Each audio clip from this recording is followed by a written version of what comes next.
Shalom, shalom, peuple de Dieu. Bisi kabino nyostu bozwami, nzambe na lola pambola bino. Merci na koyamba biso lisusu na bandako na bino na chaîne na biso pia C'est Parfait TV.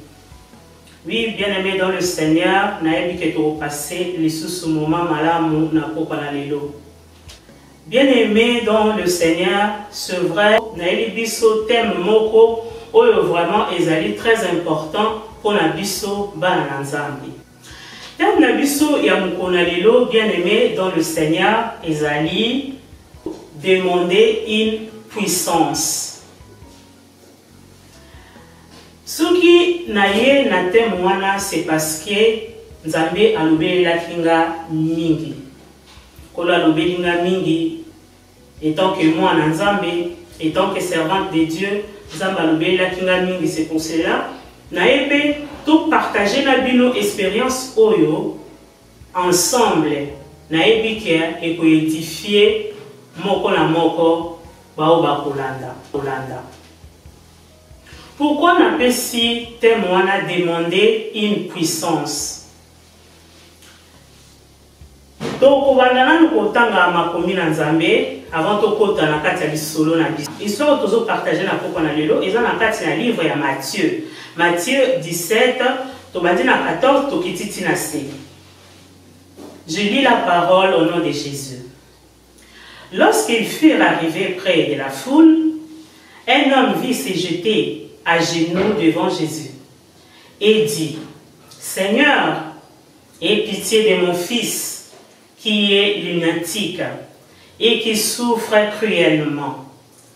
Il tombe souvent dans le feu et souvent dans l'eau. Je l'ai amené à tes disciples et ils n'ont pas pu les guérir. Race incrédule et pervers, répondit Jésus. Jusqu'à quand serai-je avec vous? Jusqu'à quand vous supporterai-je? Amenez-les-moi ici. Jésus parla sévèrement au démon qui sortit de lui et l'enfant fut guéri à l'heure même. Alors, les disciples s'approchèrent de Jésus et lui dirent en particulier: Pourquoi n'avons-nous pas pu chasser ces démons? C'est à cause de votre incrédulité, leur dit Jésus. Je vous l'ai dit en vérité, si vous aviez la foi comme un grain de sénévé, vous direz à cette montagne: transporte-toi d'ici, et elle se transporterait, rien ne vous serait impossible. Mais cette sorte de démon ne sort que par la prière et le jeûne. Amen. Bien-aimés dans le Seigneur, o ezali histoire Bible zolo banabiso, mokolo mosusu Yesu Masia, comme à la coutume, azaka kozana l'habitude ya komataka la montagne pour kende ko prier. Alors, amataki na ba disciple na ye, tangu bazokita, tata moko aye komi bwaka na makolo na Yesu Masia. Ayebisi papa yokela ngai mawa, yokela mwana nga mawa. Mwana ngai aza malade. Akweyaka souvent na moto, souvent na mai. Alors papa nazaki na posa nzambe akangola mwana na ye. Alors Jésus ayebisi tato ayebisi Jésus alobi na memaki mwana nanga et pas ba disciple, mais ba disciple bakoki ko kangola mwana ngati, bakoki ko délivrer mwana ngati. Jésus abaluki atali ba disciple ayebisi bango alobi na bango: bino boza ba incrédule, boza ba pervers. Jusqu'à quand na bozalaka na bino? Est-ce que makambo nga na sala ka bomona kango te? Ba prière na sala ka tango na mataka ngomba bomona ka te? ba jeune ba prière pour la mukaka na tongo vers 3h 4h tant Jésus na zeko ke ko matango mba ko bondela est-ce que ba disciple bozai comment na moté ayebisi bango alobi boyelanga mwana baye na mwana Jésus-Christ a lobby sévèrement na esprit wana esprit ekite nzoto pe mwana zui délivrance na ye ba disciple lokwa bazaki bato moko pe bazaki humble liboso na Yesu Masiya penza il faut tozalaka humble mutu te akoki kobeta tolo na ye liboso ya Jésus parce que kolo Yesu Masiya ndakoka biso bato tokoka te Yesu ndakoka alors Jésus qui a baptisé le baye tout na ye babikolo mais pourquoi biso tokoka kite kokangola mwana oyo Jésus que c'est si bango alobi parce que boza incrédule et si bango alobi parce que boza na foi mukie so boza na foi kondimate ya mukie ko boza na moté so boza na ngwate ya mukie boko déplacer les montagnes mais après bien aimé dans le Seigneur alobi boye mais ba sorte ya ba esprit oyo ebimaka dans le jeûne et prière. Pourquoi na yeko ebisa biso lisolo lelo to partager to loba thème na biso a pourquoi na lelo ezato loba kia demander la puissance. Lisolo ezaboui. Nazaki na ndeko na ngai muninga na ngai moko na lingaki mingi muninga na ngai na totile musika tozalaki na ye na Kikwiti ponga na zamwa na Souda. Papa na ngai zaki colonel alors totambola mwa mingi na mboka Congo. Alors et comme na temps moko ba mitaki biso tokende na Kikwiti na mboka na Kikwiti na kenda ko sala connaissance na muninga moko ye ayaki sima mais ba parents na ye bazaki déjà na kati ya mboka wana.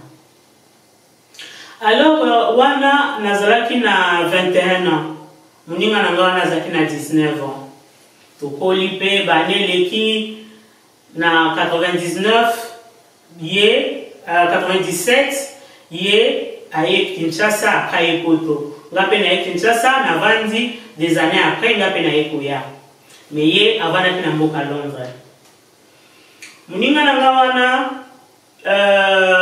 mukolo mususu tovandi nene tovandi bane banda to yana Poto to sala comme ba 17 ans to sala comme ba 17 ans ye azaraki à chaque fois lokola ya azaraki na mukanda kuna azara koya mingi kotala ngai vraiment na kati ya mboka oyo ya France na changé bando pata 3 fois mais place ne surtout na azaki kokende muninga na ngana azaki koya kotala ngai alors tulingana ki mingi de temps en temps tozako zala na en ligne to solo la de temps en temps même voir tant tozako sala ba vidéo en ligne vraiment muninga na ngana azaki kozanga te ko participer na ba prédication en ligne tozako sala et ko sala que un jour aiko sala AVC wana et parnia qui était nzamba permetta qui azwaye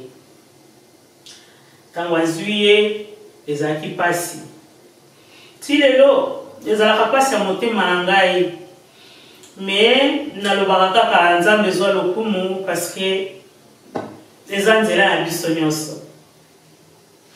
Alors ndeko na minga na ngai tango akufi moko mususu wana bakundi ye nanu te moko mususu navandi na butu nalali nazolota tozosolola naye na telefone tosolo après on se rendre compte que moninga na nga naza esu vivante te ngabi ndeni tozosolola na bati telefone nabwaki telefone alors nabimi na komi ota na fenêtre na moni akiti pa na nga akiti na ba escalier abimi na yakei tango abimi akei nga siko place natikalaki nalobi te nakende na ndaku na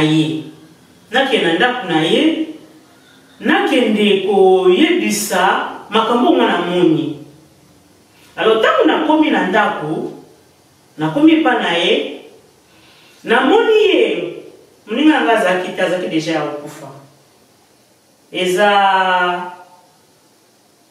tant sous famille bakolanda vidéo oyo famille bo porter la rigueur te nazo pesa message oyo na monaki par rapport ya thème oyo nga nazo pesa thème nga na pesi demander une puissance baleki nanga na yebi soki bolandi vidéo oyo bokoyeba de qui je parle bosilikila ngai te nasengi bino pardon.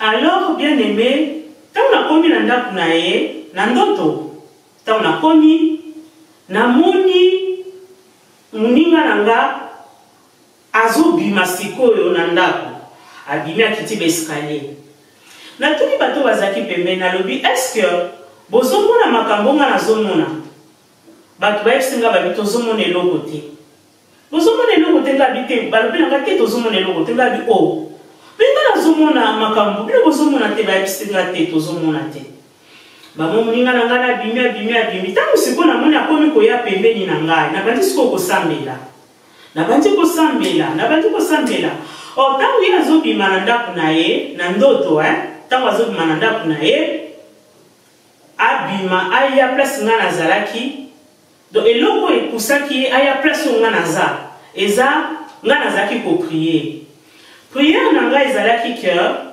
ye ntango azobima na ndako na ye azalaki na kanda makasi alors na kanda na ye azalaki kobima mpo asimba moto alobi moto wana lelo nga nazali lelo nga natiki bana nazobima mpo nasimba moto nga sikoyo nga nazomona ye esali nga somo esali nga kobanga nabandi moko prier nabandi koprier ntango nazoprier oyebi biso bana na nzambe ntango topriaka tolobaka mingi au nom de Jésus nazoprier nazoloba au nom de Jésus nazopusana nazoloba au nom de Jésus azopusana au nom de Jésus azopusana tia ye sikoyo tokomi kobunda na nzoto etumba na biso ezalaki kaka alingaki nga natika koprier mpo ye azalaki na kanda ya mutu sikoyo ngai ntango nazosala priere wana ezolembisa ye or ye azalaki na kanda ya mutu alors tobundi na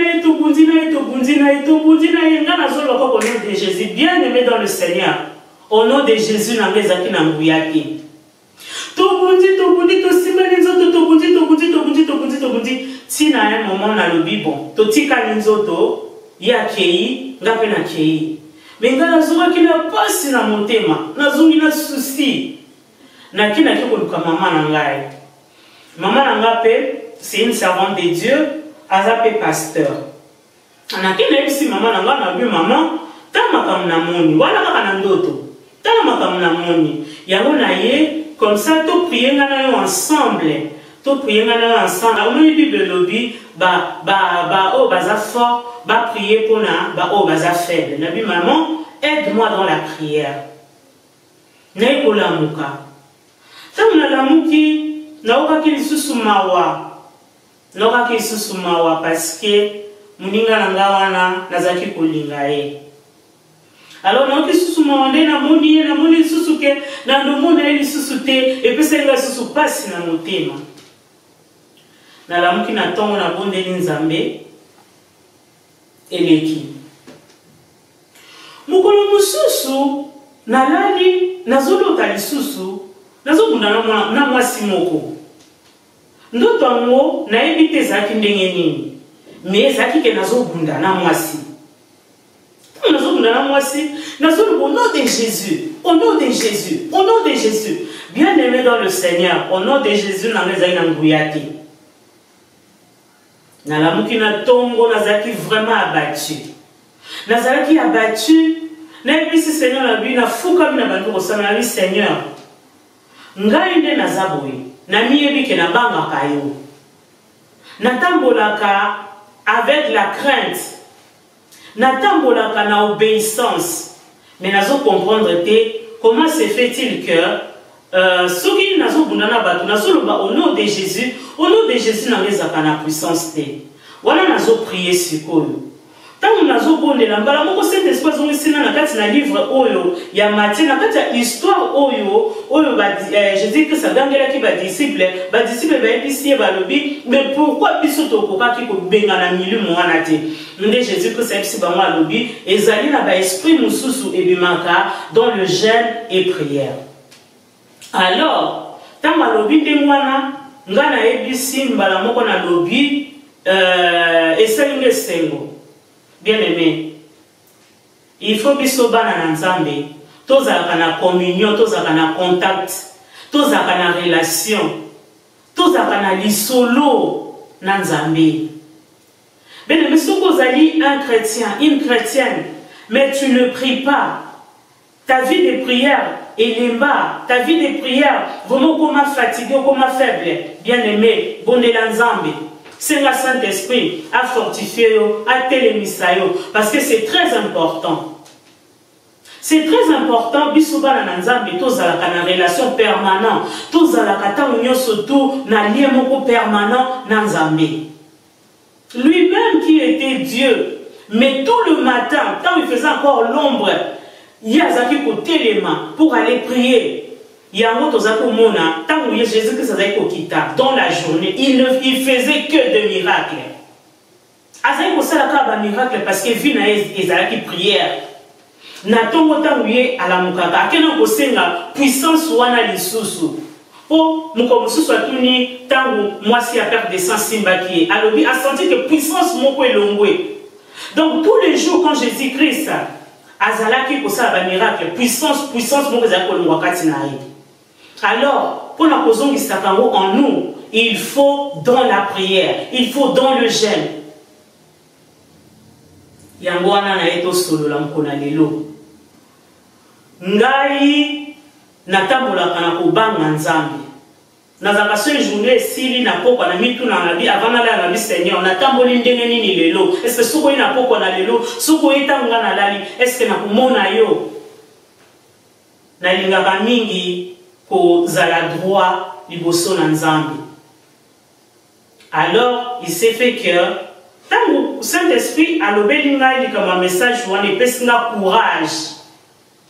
Nami monaki que je priais, mais je ne demandais pas le Saint-Esprit en moi. Je ne demandais pas la puissance. Je ne demandais pas d'être rempli.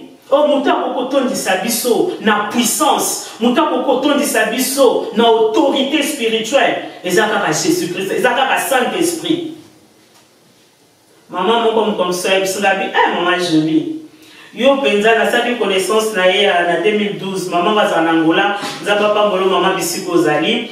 Nzambe pas au salela e vraiment ces derniers temps nzaba zo salela e makasi tozo mona ngope na ba vidéo. Nzamba pambolo mama sika ozali mama ilonga alors bina mabi ma jolie yo na moment nzamba ko telemisa yo message na yo ebanozala kaka mwasi mingi na domaine oyo ya ndako mwasi na domaine mingi ya chambre na vondi na tanga ngai nazaka obligé te nazala na domaine mwana. Pourquoi le baki na ngane mwana?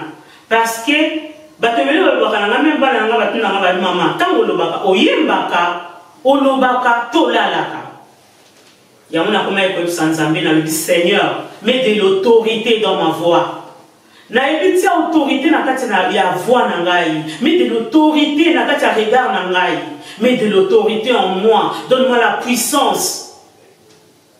Moi, Nzambe, il faut que la puissance et pas Nzambe. Moi, Nzambe, il faut que la puissance et pas Nzambe. Mikoleleki, la semaine eleki, na bondila qui met tellement à côté de la profondeur. Te kola c'est sous message et tumba les sous. Rabbi non, il faut nater les mains. Il faut nater les mains pour ko bunda. Il faut nanzela onzamba zo memabiso na kati ya ministère. Bible le bi, Jésus-Christ a le bi na ba disciples. Allez faites toutes les nations mes disciples. Bien aimé, tant que na ba nation wana, to que lokuta na ba combat ikozala. Alors tant que yokuta na combat, ko bunda na ndenge nini? Soko za puissante te, ba ko beta yo. Okozonga pena nkuba penzo mon penza elonge vimbi, okozonga penzo monique aux 8 défauts parce que on se prépare à quitter. moi Nzambe nyonso tout aza obligé à se la puissance. Moi Nzambe nyonso aza obligé à se la puissance. Car ndenge pe nazoloba na mosala Nzambe Fanny Boata bisiko zali maman nazo senga yo petite sœur bisiko zali tango zo bondelaka tango nous sommes à la prière, il faut que c'est la puissance de l'autorité. Donc, liboso na diable, liboso na disciple, na pas santaka. Mais na mena obete la bino solo moko. Moko mosusu tango na zaki jeune fille. Kaka na kikwiti pekaka na uti kotambola nazo zonge pa na biso. Na zui taxi na mataki tango na koti na kati na vandi na koko moko koko wana na okaka somo. No kaka koko wana somo. Alors il s'est fait que tomatiti na komi na arena na kiti bango ba continuer. Alors na butu dans somo na okaki koko wana sentaki à moi que nazalaki na esprit moko faible. Yango mwana na Nzambe faut pas que la faiblesse na yo mwana na Nzambe osenga ka autorité tango nyonso parce que autorité wana soki zakati na yo okobanga milimo mabete autorité wana soki zakati na yo okobanga te ce problème ekomeli yo autorité wana soki zakati na yo puissance wana tango ezakati na yo okobanga ndoki te parce que yebi lokola roi David banda mokolo yo basopelaki mafuta esprit de l'Éternel ekotaki sur ye partout zaki kotambola il ne craignait plus rien. Yango David a télémélaki même Goliath parce qu'il savait à qui il avait l'affaire. Il savait Nzambe ni noazaki katinaye. Soko yebi ke oza puissante te. Soko yebi ke pour la puissance de Dieu n'est pas en toi. Kotumbo la te ongai na famille na ngamu to simba te keba ozankuba. Alors il s'est fait que tant na mati na taxi tokei tokomi na kiti na ngai na butu na lali nazomona milinga fumée ko milinga ezokota dans la par la fenêtre. Alors tant que continue la fenêtre na pongi tant que continue la fenêtre na ekomona eye ko koma koko wana na gangi na bi Jésus na lamuki. Dans la journée, na bete papa na ngaliso na bi papa tala pour maman abiso zaki une femme commerçante azaki ko voyager mingi. Si papa n'a vu papa tala n'a expliqué ni solo n'engeli kanaki abinanga kobangelo komokote na butu na lali na ekomona esika omana etozwaki transport mwana moko ya tele azana ngambu ngape na zana ngambu. Alors là où elle était avec une petite fille de 5 ans. Et elle dira à cette fille, Zoa sac oyo, kene kopé sa moi masiwana. Et quand la fille a pris le sac, Aya a traversé Nagangi Jésus na la mouki. Là j'avais vers le 20aine d'années. Na la mouki. Tant na la mouki, na nibisi sou papa, na bi papa, tala comme na zomona. Papa a ebisi mam na journée, na boutou papa ebisi maman. Ce qu'on boutou on attend na lali. Nazolo tasiko yokia mwana wana aepembe nanga. On était à l'école parce que naza mwana natanga na lycée Edissa. Alors on était à l'école to nazalo kanga mwana moko suki. Alors la petite fille elle était assise à côté de moi. Baninga bazolo babi lutai telema nga bina soko kate ba bisinga babi est-ce que zo mona teke mwana wana za pembe na yo azranisa mabe. Nga na lo bina soko ka ko telema te.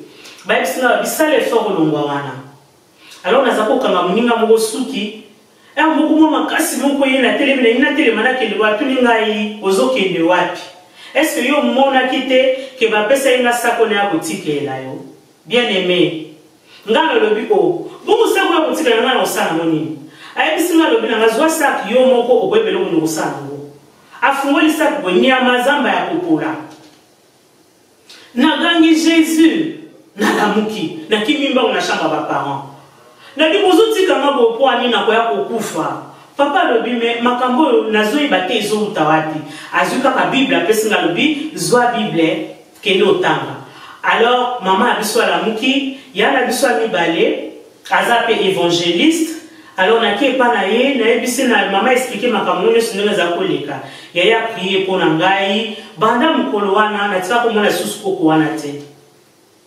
N'apesi mbote si kozalia na maparfait luindula. Parce que grâce à toi, prière oyo salaka lelo na zaboye. Bible lobi ba fort ba prière kapona ba faible. Bien aimé, il faut aussi la puissance. Soki koko wana alingaka pesa ngaki ndoki parce que amona ki esprit na ngeza ki faible. Soki esprit na ngeza ki fort koko wana alingaka tushengate. Yango wana na eko ebisa biso bana nzambe sika bozali koloba te kenga nazaka ka chrétien croyant kosuka wana te puissance ezaka pona basali na nzambe te puissance ezaka ka pona ba prophète te ba pasteur te mais puissance ezali pona ba disciple de Dieu bango nyonso mwana nyonso nzambe il faut kosenga ka puissance nzambe na lola apambola biso nde to kutani mokolo na sima na ebi que message oyo édifié ba onyo surtout bokolanda message oyo ekosala ba mususu malamu bo sanate ko like soki bozana ba soki bolingi bo tinde bo contacter biso tozali sur YouTube sur Parfait TV soki bozana ba makambo koloba bokomeli biso na seta mususu ba conseil à kopesa et bozala vraiment le bienvenu pour corriger peu pour arranger o ezali émission na biso nzambe na lola apambola bino stubisika bozwami nde to kutani mbala sima ciao.